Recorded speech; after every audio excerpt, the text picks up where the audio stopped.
अस्सलाम वालेकुम वीवर्स, कैसे हैं आप लोग। उम्मीद है आप लोग खैरियत से होंगे। आपको आपके चैनल पर खुशामदीद कहते हैं और एक और नई रेसिपी का एक्सपीरियंस आपके साथ शेयर करते हैं, जिसकी वीडियो तो हम अपलोड नहीं कर पाए बनाने की, लेकिन हमने सोचा ऐसे ही बताकर आपको रेसिपी सिखा देते हैं, क्योंकि इसकी वीडियो हम अपलोड नहीं कर पाए। बाद में ख्याल है ये बहुत अच्छी बनी थी, तो बाद में ख्याल आया कि ये भी शेयर करनी चाहिए थी।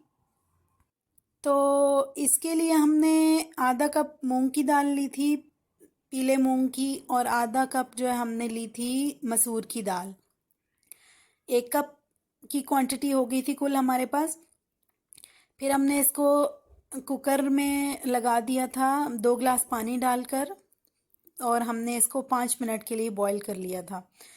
और साथ में ही में बॉईल करते हुए हमने इसके अंदर सुर्ख मिर्च डाल दी थी, नमक डाल दिया था, खुश्क धनिया डाल दिया था, और इसमें हमने डाल दिया था, साथ ही में हल्दी डाल दी थी। यानी इसमें नमक, मिर्च, हल्दी और खुश्क धनिया जो पिसा हुआ हमने इसको बॉईल करते वक्त डाल लिया था।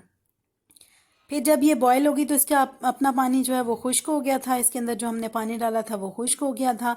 तो उसके बाद हमने अलग से पैन में ऑयल गरम करके ऑयल में हमने डाल दिया था अदरक और लहसुन का पेस्ट। उसको हमने फ्राई कर लिया। थोड़ा सा फ्राई हुआ तो उसके अंदर हमने ग्रीन मिर्च डाल दी, सब्ज़ मिर्च हमने जो है वो काट के डाल दी अच्छी क्वांटिटी में। 6-7 हरी मिर्च जो है वो बारीक काट के हमने उसके अंदर डाल दी। फिर उसको थोड़ा सा फ्राई किया। फिर उसके बाद हमने उसमें हरा प्याज कटा हुआ डाल दिया थोड़ा सा, और हरा प्याज थोड़ा सा पकने के बाद उसमें हरा धनिया डाल दिया और थोड़ा सा ज़ीरा डाल दिया, और इसका बिगार हमने इस दाल को दे दिया। और उसके बाद अच्छे से मिक्स करके फिर हमने इसको बर्तन में निकाला गरम गरम, और उसके ऊपर देसी घी डाल दिया। और ये बहुत मज़े की बनी थी, आप भी ज़रूर ट्राई कीजिएगा।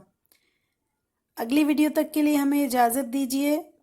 मिलेंगे आपके अपने चैनल पर किसी अच्छी सी कुकिंग एक्सपीरियंस के साथ, किसी नई रेसिपी के साथ। तब तक के लिए हमें दुआओं में याद रखिएगा। हमारे चैनल को ज़रूर सब्सक्राइब कर लीजिएगा और हमारी वीडियो को लाइक और शेयर कर दीजिएगा। बहुत सारी दुआओं के साथ। अल्लाह हाफिज़।